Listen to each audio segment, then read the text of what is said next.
Moving day doesn't have to be a chaotic mess. With a solid room-by-room packing plan, you can keep your sanity intact and maybe even enjoy the process a little. Let's jump right into 3 key tips that'll help you stay organized while packing up your life. Start with the least used rooms. Start by packing up the rooms you use the least, like that guest bedroom or the dining room you only use for special occasions. This way, your daily routine isn't disrupted, and you can ease into the packing process without feeling overwhelmed. Label everything. Grab those markers and get label happy. Make sure each box is clearly labeled with its contents and the room it belongs to. Trust me, future you will thank you when you're not playing "What's in this box?" in your new home.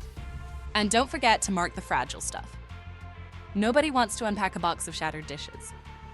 Pack one room at a time. Resist the temptation to bounce around from room to room. Focus on packing one room completely before moving on to the next. It'll keep things more organized and help you stay on track. Plus, you get that satisfying feeling of checking a room off the list. So remember, start with the least used rooms, label everything, and stick to packing one room at a time. And if you need some extra space to store your belongings during the move, check out arcostorage.com for safe and secure self-storage options. Good luck with your move!